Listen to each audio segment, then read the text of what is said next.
What's going on, everyone? Welcome to another edition of the Rob Duran podcast.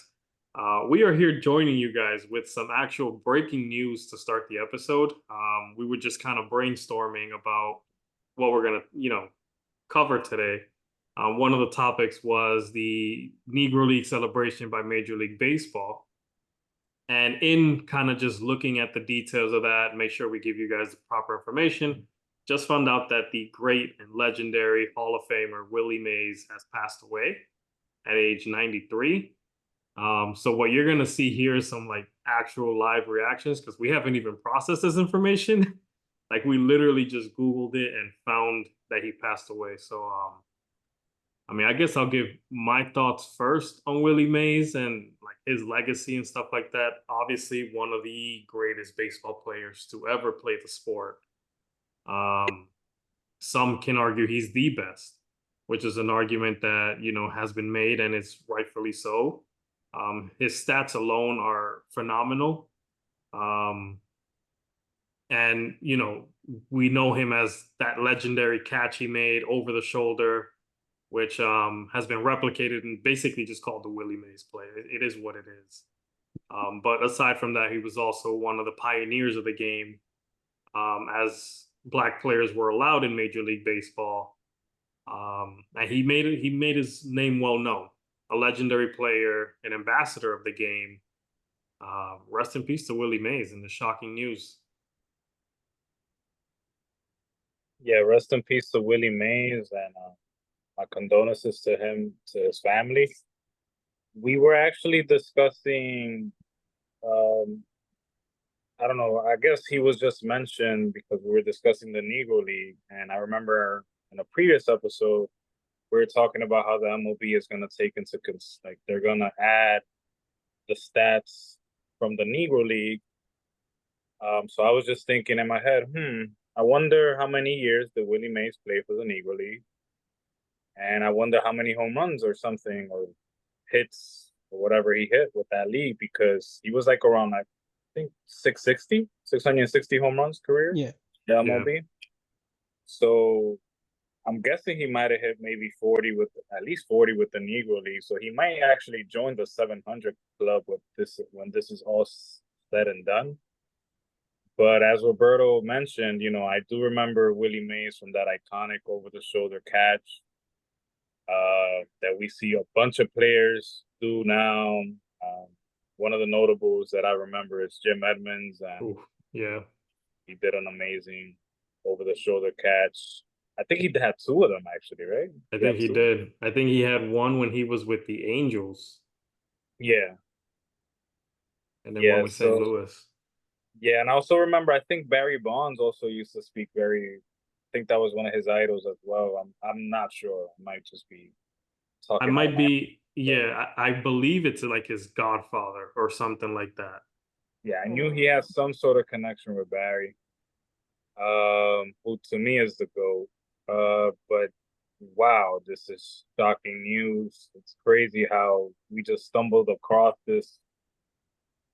And yeah, man, I mean, he accomplished a lot in his career, and but I'm sure his loved ones are going to remember him for the highs that he brought. And yeah, man, I just want to say rest in peace, Willie Mays, and thank you for making my childhood. Even though I wasn't a child when he was playing, but he, he left me with a lot of highlights that I could take with me to the end of this existence. So thank you, Willie. I hope you're resting in peace wherever you are. I agree. My condolences to the Mays family. Heck of a career. Played over 20 years, consistent, hit 660 plus home runs. One of the all-time hits leaders, Great defensive player, great all-around player. Played most of his career with the San Francisco Giants, which is pretty unheard of. Most players move around, but again, he did play in the 50s into the 70s, so it was a different era, different time. Like that's before civil rights and all of that. So, yeah, I'm just kind of left have no words except really like, my condolences and shout out to a great career and legacy. And it's been an example for future generations and anybody that wants to learn how to play baseball or ever gets into baseball, and be a historian of the sport. You're definitely gonna come across Willie Mays and should definitely take from his game and add to yours if possible. Especially if you want to be a center fielder. Yeah. Right. He was amazing. Amazing center fielder. Yeah, so when he was in the Negro Leagues, and this is kind of where we were gonna lead to in this conversation before we found out his news of his passing. But MLB is going to be playing at Rickwood Field, which is in Birmingham, Alabama, which is actually where Willie Mays played. Um, so that's kind of how we stumbled across the news and all that stuff. But I did just want to touch on that as well, with MLB really celebrating the Negro Leagues and Negro League players in this day and age, and continuing to do so. Adding the stats and outdoing games like this, where they're playing in these old fields and things like that, kind of allowing the history of baseball to be expanded and be what it is.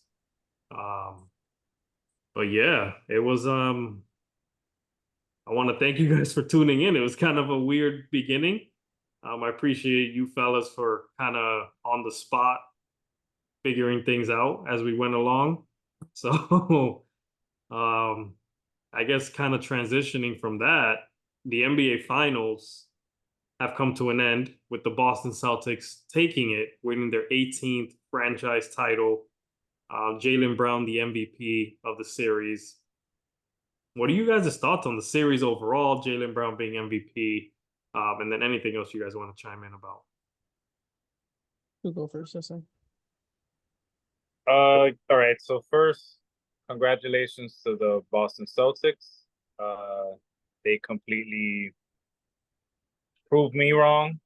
I've been saying this since the beginning that they were gonna have to show improve with me because they've been here before and they've come up short a couple of times now in the finals. But I guess that experience really helped them out and really got this team well together. I mean, they've been dominating since the beginning of the season, really.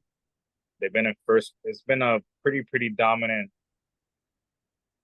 year for them. I think they only had like 14 losses in the whole season, something like that. Yeah, it was some Which is crazy. Yeah, which is unheard of in this day and age, unless you're the Golden State Warriors. So, shout out to Boston Celtics. Jason Tatum showed up for this last game. He closed it out. Even though Jaylen Brown did get the MVP, the last two MVPs from the last two series, Jason Tatum did kind of carry them. He still led the team in points, rebounds, and assists throughout the whole playoffs. So, I guess they just have a 1A, 1B situation going, which it doesn't seem like they care who it is that takes over. And I think honestly their most important player this series was probably Drew Holiday. I think he just did all the little things that they needed, and he was probably the most consistent player in this series. Jaylen Brown kind of had like an off day last game, but Drew was the only one that showed up in game 3 for them. Was it game 3? Game 4, sorry. game 4, yeah. Yeah, so shout out to Drew. His championship pedigree showed up, and yeah, I was a little disappointed in Dallas, particularly with Kyrie. I don't think he had any solid games in Boston. I think he went 0 for 3 in Boston. He didn't. His best game was probably game 4. I think game 3 he did good too in game 3. So I guess but that was in Dallas. So games 3s and 4s he did good, but the 3 games in Boston he was a no call no show. Luka, he did a lot of mental lapses in defense. Sometimes he just didn't seem as engaged as he could have. was getting frustrated with the refs a little bit too much, and he was kind of off last game. And yeah, they just let the Celtics jump on them and get too much of a big lead. So yeah, the Celtics team, in order for you to beat them, you're gonna need a better effort than what they showed in the last game. So as far as Jaylen Brown winning MVP, hey man, that man showed me a lot. And I don't know, I guess we're gonna have this debate all of next year, who's the best player. So, but I don't think they care. They got the ring. They both showed up. They both deserve credit. Yeah, that's my thoughts. I'll ask more questions as we go, but I want to listen to Hasiel's take too. Yeah, I agree. I was pretty disappointed with the playoffs, to be honest. I mean the finals. But mostly because I'm not a Celtics fan at all. But respect to them, you know. They came out and balled hard. They had a 16-3 record in the playoffs. They only lost 3 times in the playoffs. That's insane. Um, yeah, their team is solid, like through and through. It didn't really seem like they needed Porzingis, but he did add an extra element for them to guard and kind of like broke the team. Like it was super broken with him on it and active, in a good way. Like they're super cheesy. Um, Tatum played well. He carried the team. He did everything that he needed to do to impact winning, for the team, regardless if he was scoring or not. Jaylen Brown kind of carried the load offensively with the scoring, which is why I believe he won MVP, and defensively too. Like he was an annoyance against the Mavericks. Luca, I don't know what happened to Luca. I'm watching the game. He's just taking bad shots after bad shots to me. Kyrie looked like he was pressing too hard, trying to make up for everything. Um, he did have a few good games, but it wasn't enough. I feel like they needed to go through this though, the Mavericks. Kind of how like the Celtics had to go through their first loss against Golden State. You kind of learn from your losses, or hopefully you learn from your losses and you become better and you know what to, improve on to increase your overall balance or your overall game for the playoffs. So I think that's why the Celtics kind of edged them or edged everybody really, like their experience and their talent, especially in the Eastern Conference. It was like bar none. Western Conference, it could have been anybody really. I think the Celtics would have given anybody a hard time. Would have been interesting to see Denver versus Celtics, but maybe next year. Agreed. Right. But yeah, I think the Mavericks, I'm not sure they'll make it back next year. Because the West is so tough. They obviously have the talent, but I guess the West will just get better. Like overall, everybody will probably just get better, make it tougher. Um, but yeah, I was kind of disappointed. Like the series was kind of like a days ago, lazical. Uh, yeah, like game 4 when the Mavericks put that spanking on them, I was like, all right, maybe they can win one in Boston. Nah, man, they lost by like 30 points or something. It was just bad. I kind of stopped watching after the third quarter. I'm like, okay, these guys don't look like they wanted, and Boston was looking like they wanted. They were playing like shutout defense, which usually in the playoffs when you play great defense like that usually leads to winning, especially with all the turnovers that they got. Um, yeah, shout out to Boston. I guess you got your 18th title. You're number one again. Kudos to you guys. Unfortunately, hopefully the Knicks can like beat y'all next year in the playoffs or something. And that's all I got. Yeah. Uh, free agency I think starts soon, and also the NBA draft is like next week or something. So I'm already thinking about next year. I don't even wanna. I don't even want to think about this finals anymore. Yeah, I agree, man. I was kind of disappointed because I thought it would go 6 or 7 games and just kind of be like real battling throughout. But Boston, like you mentioned, Jose, even without Porzingis, still looked in sync and knew what they were doing. And that blowout loss in game 4 was almost like predictable because the team was down 3-0. You knew they were going to come out, the Mavericks, they were going to come out and not get swept, and that was the goal. Don't get swept at that point. Yeah. So even like I saw the score and I was like, yeah, I kind of saw this. I guess Celtics will take getting 5 at home, and it's exactly what happened. So, but with the Mavericks, everything we've complimented them on this entire like playoff run completely went out the window once the finals started. And I don't know if it was like they tried to switch things up and change the game plan, or if it was just the Celtics defense was that imposing on them with their size, their length, all that stuff, even without Porzingis. And just giving, and I think it was Sayzar that mentioned it, like giving Luka and Kyrie like different looks, stuff like that. Is just they just did not seem like the same Mavericks team that got to the finals. It was a completely different team, top to bottom.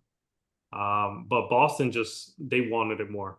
Simple as that. And they came out. They knew this was, I've been saying it this whole time. This is the most talented Boston team that they've had in this Jason Tatum, Jaylen Brown era.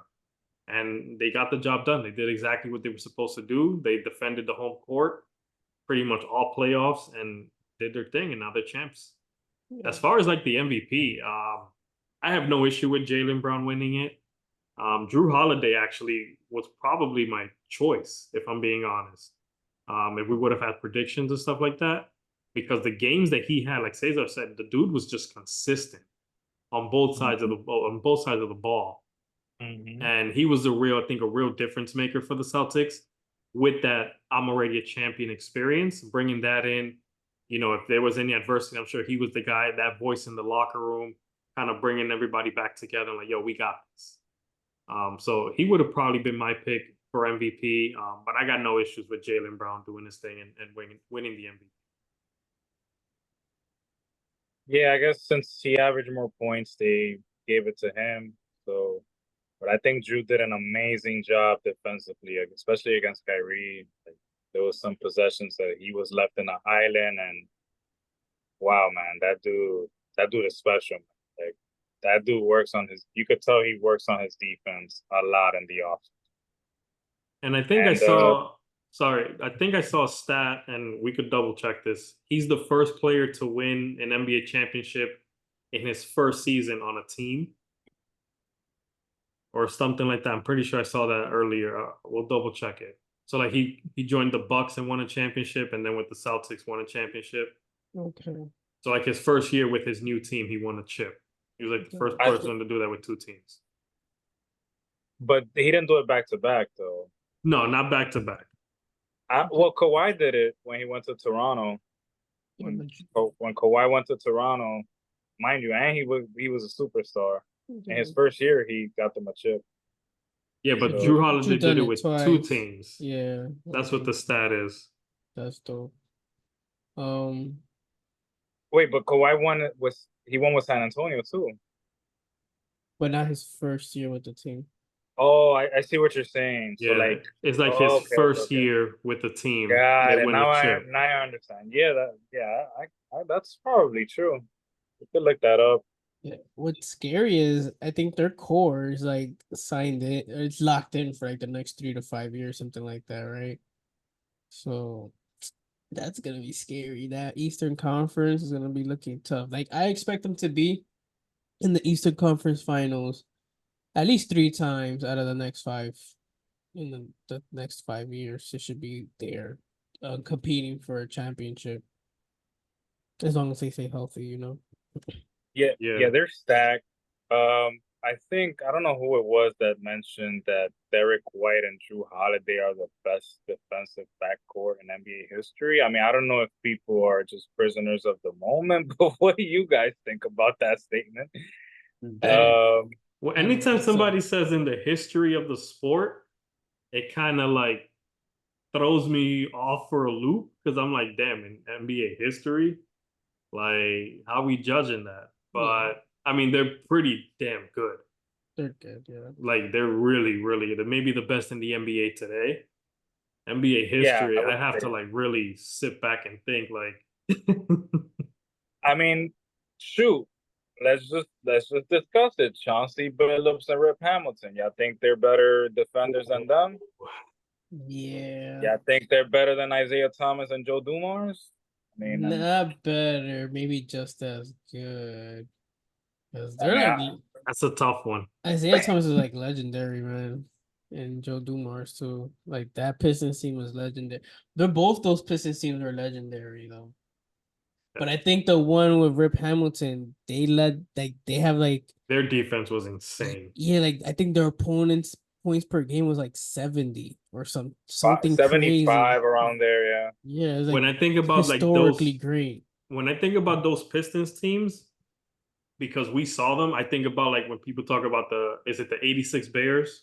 Mm-hmm. That's kind of what I think about. Or the 2002 Ravens or something. Yeah, like that's what those Pistons teams remind me 2002 Ravens are better. I'm just That's a great. of. I think their average is like 7 points per game. They allow like less than a touchdown per game for the whole season, bro. What are you talking about, the Ravens? Yeah, that Ravens Oh defense is man, crazy. we could debate that Yeah. maybe on another episode. We'll Yeah. see. Um, I don't know. I don't think that Drew Holiday and Derek White are like all-time greats. I think they're good for now, right? They're great right now. If they can win like two more, maybe they'll peak and be like an Okay. all-time great. According to Stan Van Gundy, they just contain the best backcourt in NBA history offensively. Luka and Kyrie. And Kyrie, yeah, they just did that. You see, Stan dropping this NBA history line at the end of every Yeah. thought he has is killing me. Like I think Clay and Steph Curry are like all-time greats backcourt. Offensively, yeah. Yeah. Yeah. Trying to think who else. Like in recent years. Tony Parker and Ginobili. They have like the championship pedigree. Like just overall balance. Like they weren't the greatest offensive, they weren't the greatest defensive, but when they needed to win, they got the job done. Damn. I don't know. Like that's all I got right now. It's fun. It's fun discussions to Yeah. have, but it's like they just be throwing these statements out there, and I'm like, man, how long have you been sitting with this? Because Yeah. I really have to. I need time. Like, Yeah. I need time to really process this to see if any of what you're saying is merit. Like if Westbrook and Harden had more years together, career wise, those two are like Hall of Famers, but they deviated at one point. But if they had spent more time in their prime together, I would have said them also. Because those are like two Hall of Famers. They both have won MVPs. But right now they're like blah. Yeah. Damn, who else? I'm trying to think. I can't really. That's a good little homework debate there. Yeah. To kind of you think about it, you sit back. It's like, yeah, like I want to say like Dwayne Wade, but then Dwayne Wade really never had like a good point guard. I was thinking Jason Kidd and Vince Carter, but they never won a ring. And Vince Carter was a small forward. Yeah, Yeah. and then can't include Jordan. He was a small forward. Kobe was like a small forward guard also. So like eliminate those folks. Yeah, I don't know. I guess for now, like Derek White is good. I feel like he's a really, really good role player. He could get really hot, but I need to see a little bit more from him. I know Pop coached him, so like that's why he also is a really good player. And Drew Holiday, his talent speaks for himself. He's always been good since day one.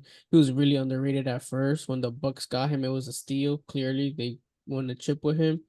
Almost won another one if it wasn't for injuries. And now on Boston, he looked like he's like the glue that's gonna glue them together. And that's scary because they got a squad for a few years. So yeah, I don't have anybody else at the moment, but I don't think they're an all-time great yet. I'll leave it at that. I Who need to you see it think? again. Who you think? Just to make some quick early predictions, NBA Finals for next year. Yeah. I want to see Lakers and Celtics. No, not the Ooh. Lakers. I want to see Lakers Lakers gonna and have to make a Celtics, lot. and I want the Lakers to win and get their 18th title. LeBron gets his last ring, and he can retire. The Lakers have to improve that roster. Oh, Yeah, dude. and a lot of things need to go right for the Lakers for that to happen. Yeah. Honestly, I would. Well, I think Boston for sure in the East right now. It's easy to probably choose them again because the East are gonna have to make some moves in order to compete with them. In the West, but then again, in the East, there was a lot of injuries leading up to Yeah. but still give credit where credit is due. Boston defeated a very good Dallas team that was putting a whooping on everybody in the West. So not a whooping, but they advanced, they made it, so they deserve respect. But I guess Minnesota's a little dark horse team that might be again there, maybe losing this. This was a good experience, but also Denver, they still got the best player in the NBA to me, and they have one of the best starting fives. I think they got some good young players that can probably develop better. They have a great coach. I think Denver is probably going to be a team to watch. I think they match better against Boston, a lot better against Boston than Dallas does. Sometimes it's just styles make matchups, you know? Mm-hmm. That Minnesota matches up very well against Denver, but I think Denver matches very well against any other team. Except, well, Boston matches up well with them too. So that's why it's interesting. Who's gonna stop Jokic? Yeah, That's the that's problem. And yeah. that's the problem. Well, Like Minnesota he's had that gonna too. give Yeah. Boston might have to Get think creative. about that. They gotta to get creative because They Porzingis might can't have hold them for a whole game. No, hell no. That dude is fragile. And Jokic can move, man. Yeah. He may not look like anything, but the man and can move. Horford probably gonna retire. I don't think he's gonna run it back. Shout out to him, Dominican. What's Ooh. up? First. Yeah, Hello, first mio. Dominican with a NBA chip. Hell That's yeah, hard let's to go. believe, yo. But kudos to him. I'm happy, man. Happy for him. Yeah. So his Well wife and deserved. kids. Well deserved. Well deserved. Yeah, he paid his dues in this league, man. Yeah. That dude Congrats. he just came into the league and just went to work. Yep. I don't know if you guys remember his college career with the Florida Gators. Yeah. I estaba Joakim Noah. Who was the third guy that was with them? No me acuerdo, no. Right? But I just felt like Joakim Noah was kind of like the face of that team, or is it Yeah. just me? But No, he the was. guy that He but was. the guy that had the best NBA career out of the three was Al Horford. Which, And he's that played just so shows. many. Yeah, he's played so many different roles in his career. Like when he got drafted, he was the number one guy there with the Hawks.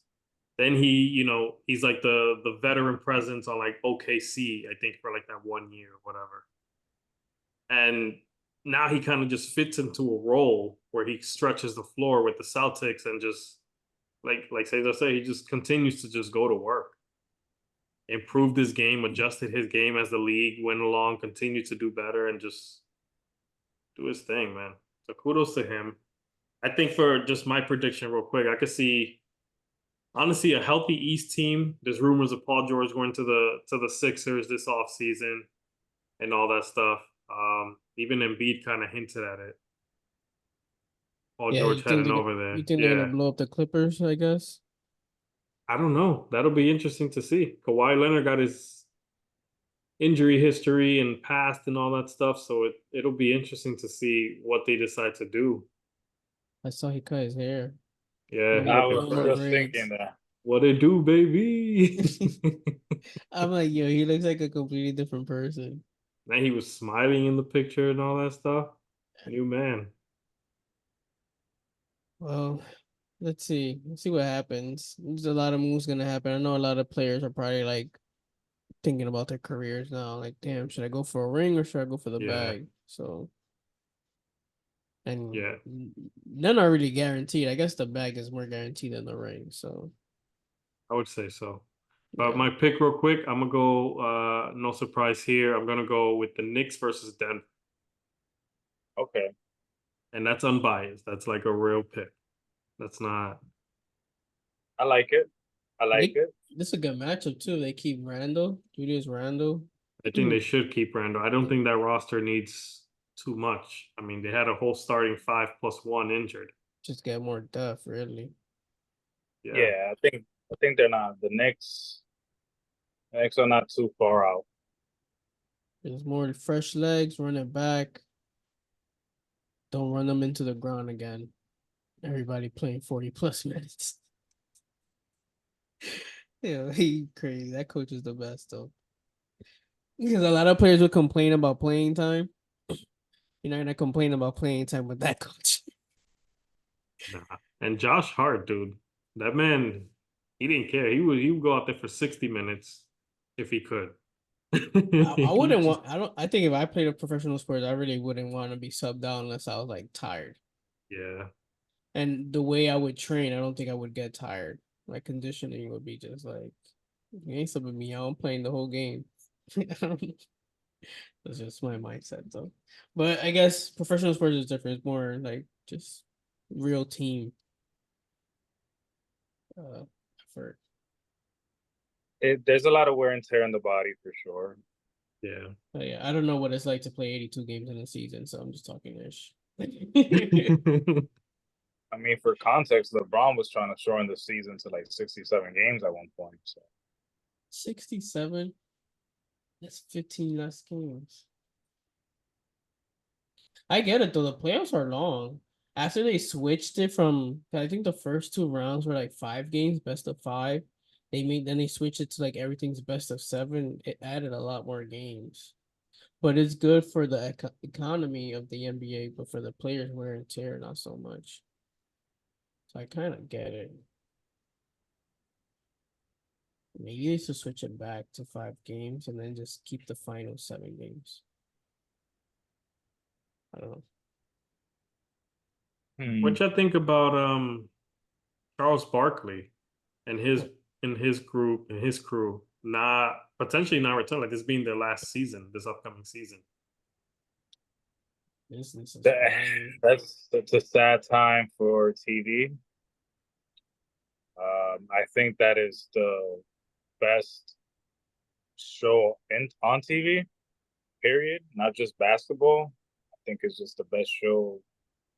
Like people don't even watch basketball, watch that show because those dudes just have an amazing, authentic chemistry, and they're all like they're just so good together and so funny.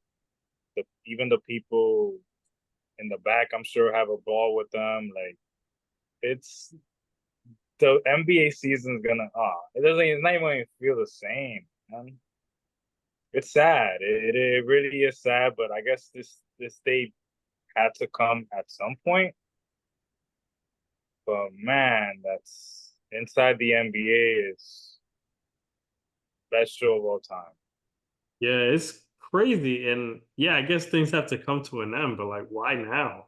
Like we're at a point in the NBA where we keep raving about how much more balanced it is, how much Mhm. young talent there is in the game. Like to kind of get rid of a show like that, which is, comedic in its own right, but they also give us some great breakdowns and analysis. And it's a little bit of everything.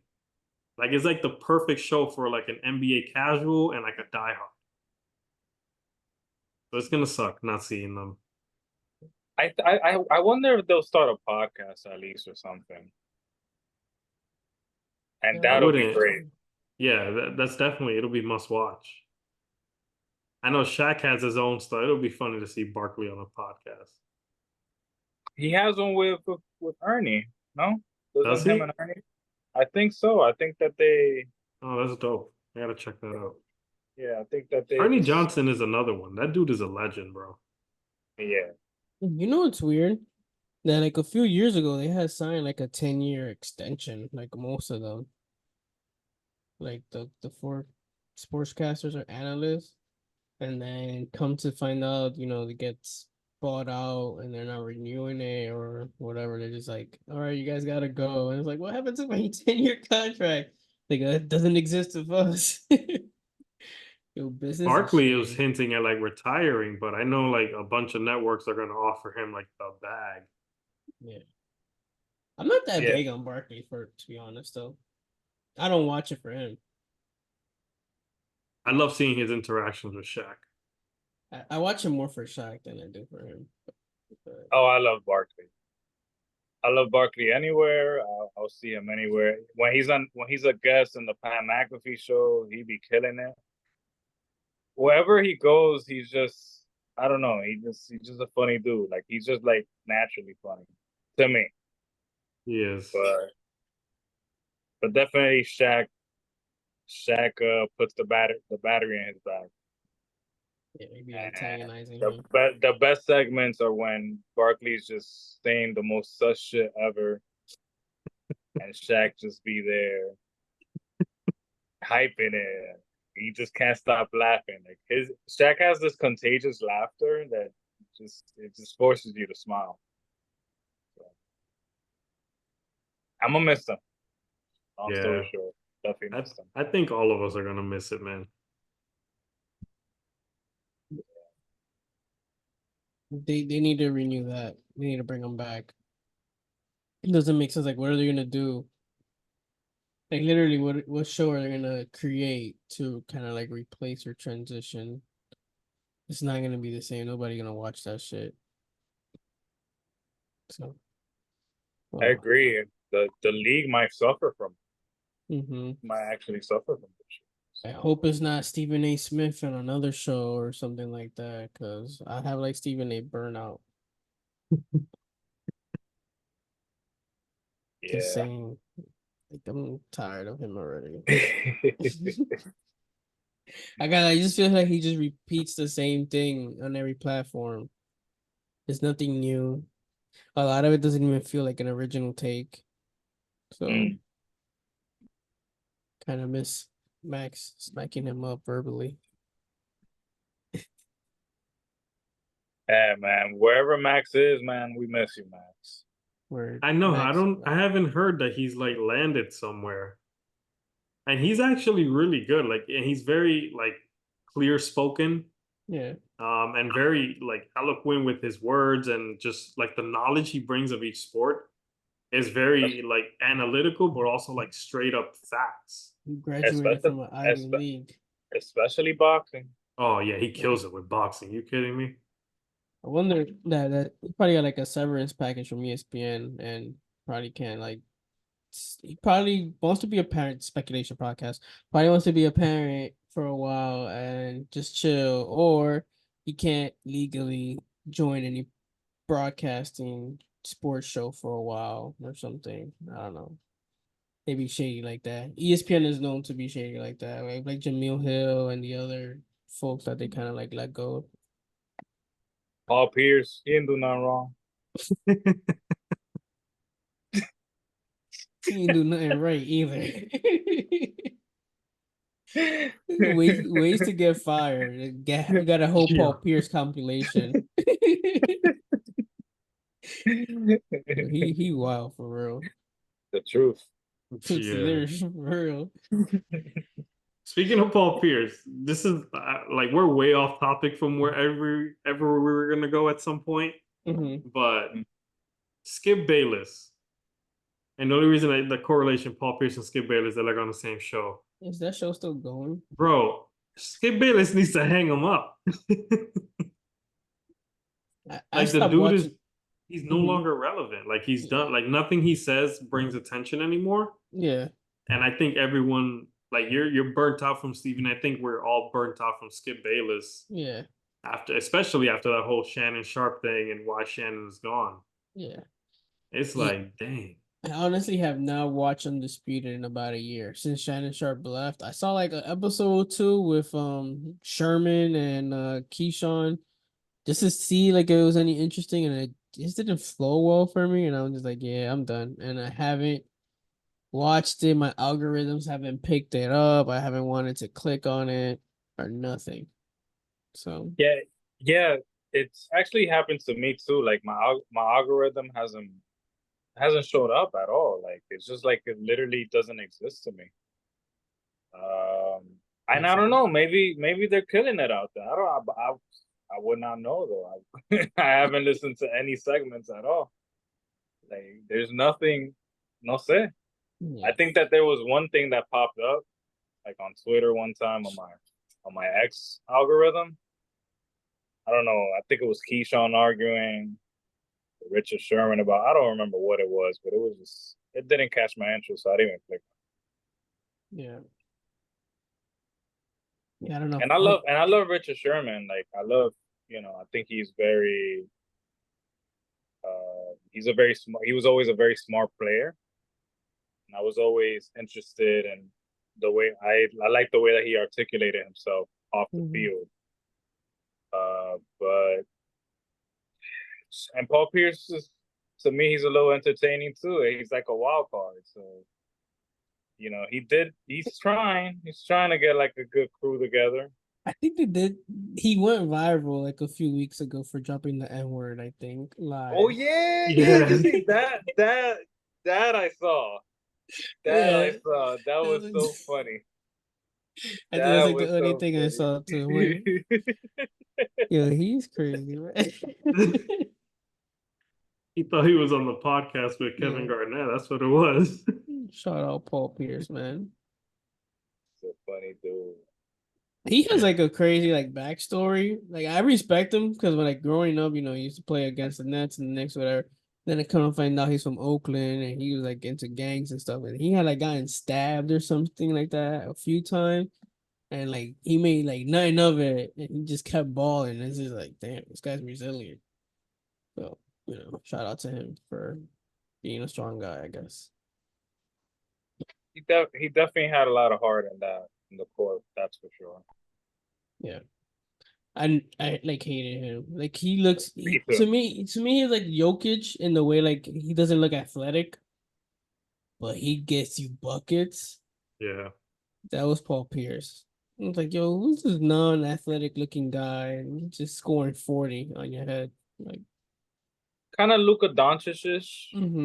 Plays at his own pace. Yeah. Just knows how to pick its spots, Yeah. Learn to not underestimate him. Clutch player too. Very clutch. That's why I hate him. He was clutch. And he would talk his talk. Yeah. I guess I respect it. Yeah, of course. Can't hate on him. Do you have any WWE news? Oh man. So last night in Raw, we're recording this on Tuesday, June 18th. We've been getting these like kind of previews for a few weeks now. Kind of like they've been teasing us with this Uncle Howdy character that he's gonna return. So Raw. To give you guys some context who Uncle Howdy is, so he first popped up. I'm not sure how long ago it was, but he popped up as like this sinister character, and I believe it was Bray Wyatt's idea. Rest in peace, Bray Wyatt. We started the show with paying our respects to Willie Mays, but it seems like the WWE wanted to pay their respects, and Bray Wyatt's brother, his name is, his wrestling name, Bo Dallas, wanted to pay his respects to his brother by continuing his vision. So, so there's this Uncle Howdy's like this very sinister looking character, and like the Wyatt family are these like, I don't know, they look like one of those horror film characters you would see. Like you go like rent a Airbnb in the middle of the woods type shit, and then they're the ones that are gonna pop up and ruin your night. Like that's the kind of horror film character vibe that they give. So like they're in the same realm as Undertaker, but it's just like a whole family, you know? And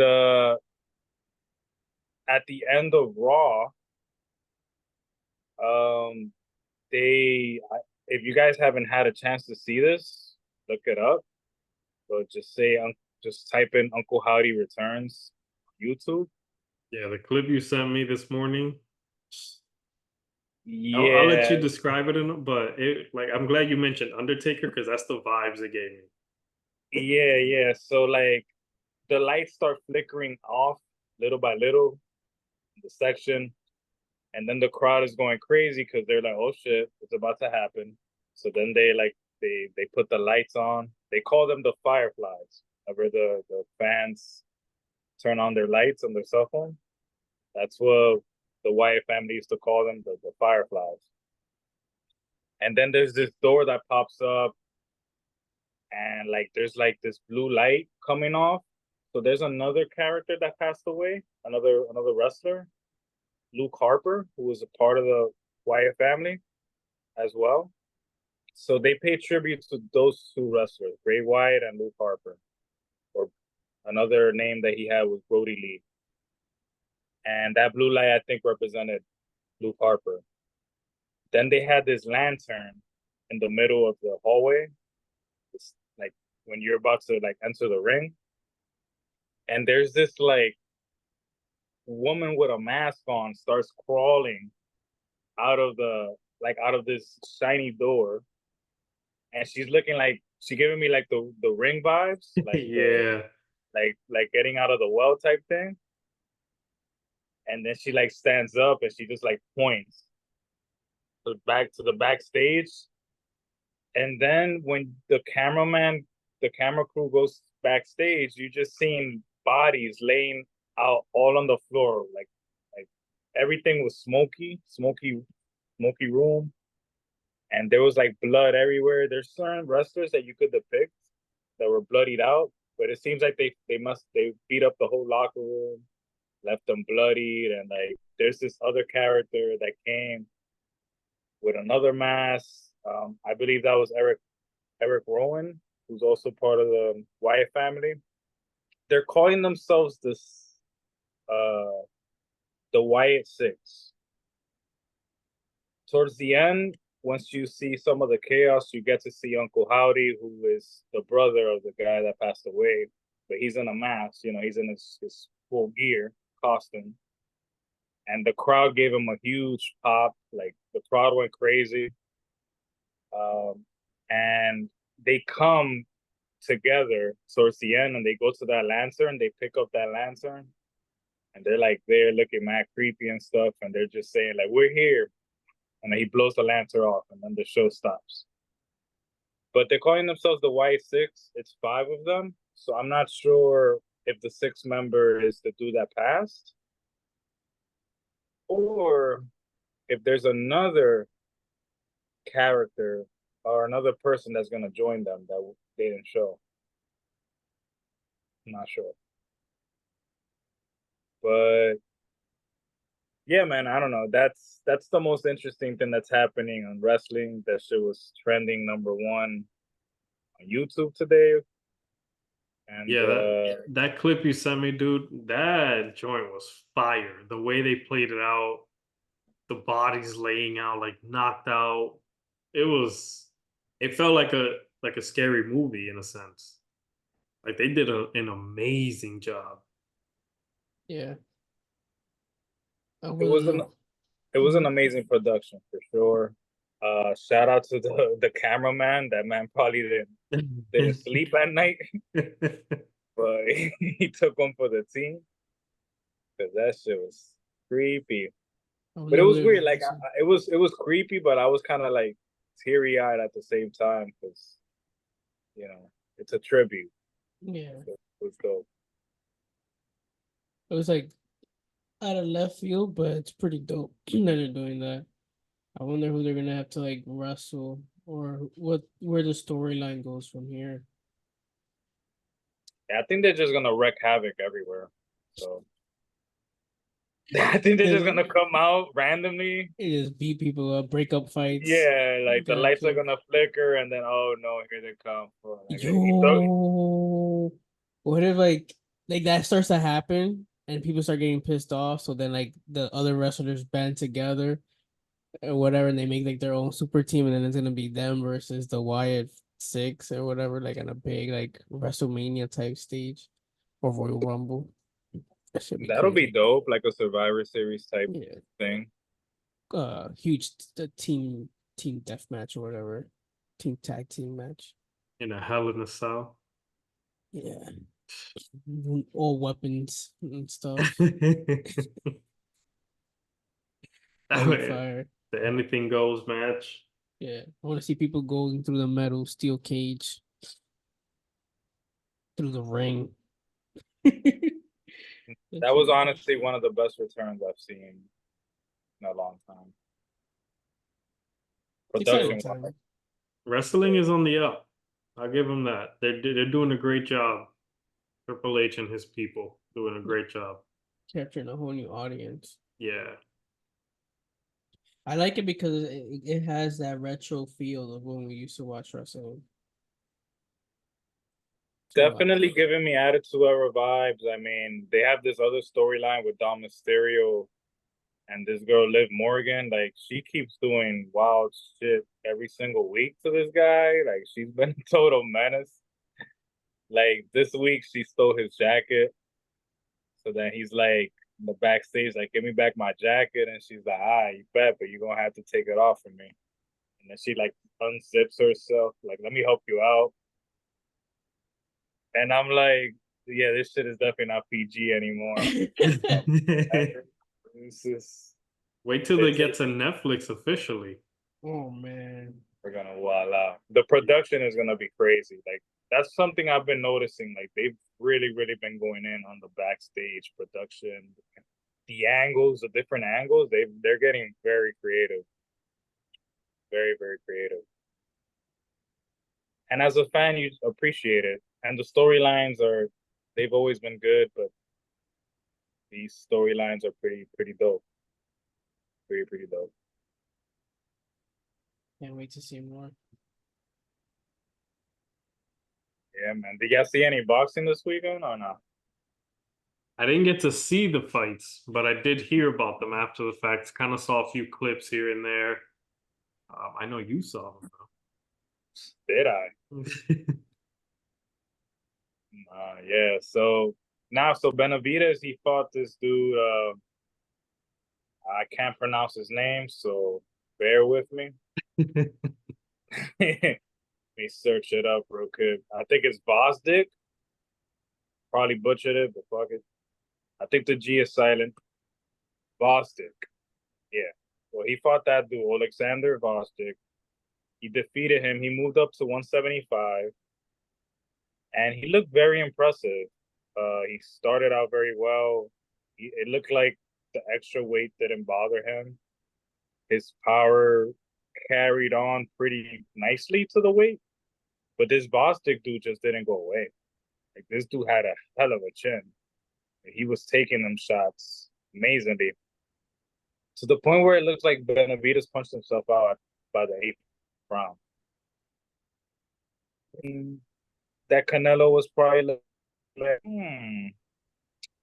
maybe this guy he's the type to gas out in the later rounds, and he might want to take advantage of that now and maybe make him come back down to 168. I think now is the perfect time for Canelo to like be like, yeah, let's fight now at 168, because it seemed like Benavidez punched himself out. Like he looked very, very tired by round 9, 10.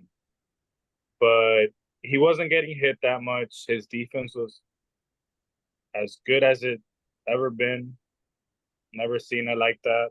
And he just throws a lot of punches too. So that's something that Canelo's gonna have to withstand for those early rounds. He's gonna be a headache. And Canelo's not the type to throw a lot of punches. So, and that's how Bevo defeated Canelo, because he was so active. And I think Benavidez has enough power for Canelo to respect. So I think that's the match that's the fight everybody wants to see. Do I think he's gonna give it to him? I don't think so. For the simple fact that I just feel like Canelo's petty. I think Canelo don't like. I don't think Canelo likes that this guy talks so much crap, trying to call him like a. I think he wants to fight on his own terms. Like, oh, like I'm gonna fight you because porque tú eres tú. Nah, he's like, I'm gonna fight you whenever the hell I do what I want. I'm Canelo. Like, I think that's his attitude. I don't think he's scared of him or nothing like that. I just think Canelo's just, I don't know. He looks petty to me. Yeah. Gives me petty vibes. Now the other I fight. respect that though. As the Now chairman of the Petty Vibes Committee. yeah, I knew you would appreciate that. Now, Gervonta Davis was the next fight against Frank Martin. This was a great, highly contested fight. Frank Martin was also the more active fighter out of the two, and especially in the early rounds. Davis is usually like a slow starter because he tries to like really study his opponents and see kind of some tendencies that they do that he could take advantage of. He did that in this fight. And I believe like maybe after round 6, I think Tank's trainer was like, all right, you're gonna have to win all of these rounds left. And I think that's when Tank was really kind of setting up his punches more. Like instead of waiting to counter, like he was applying pressure the whole fight, but now he was like kind of putting punches together. Like he was using his jab more. He was trying to make something happen, which worked in his favor. He got him out of there by round 8. He landed a vicious left uppercut. Yeah. That dazed Martin to the point where he wasn't even defending himself. Like his hands were down. And he just followed up with another left cross and it was over. His head bounced on the mat. And yeah, it was one of the most vicious knockouts. I think that might have been the knockout of the year so far in my book. Oh. I don't think I've recalled seeing a knockout like that this year. And Tank impressed the shit out of me, man. He looks like he's that guy. I think he's definitely, after this fight, he deserves to be in the top 5 pound for pound rankings. I was gonna ask you though, like, where do you think he ranks at this point after that win? I think he should be at. I'll be okay if he's at 5, 4. Top 3, I have Terrence Crawford, Alexander Usyk. You could. I don't care who you put at number 1. One of those two. You could put either or. They both did amazing things. Even Crawford said he wouldn't be mad if they put Usyk number. Number 3, I would have to put Inoue. He's been the lineal champion in multiple weight classes. He's like the king of the little men.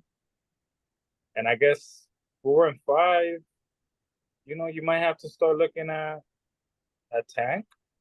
You could put Tank 4 or let me see. Who else is out there? I don't know who else I could put there.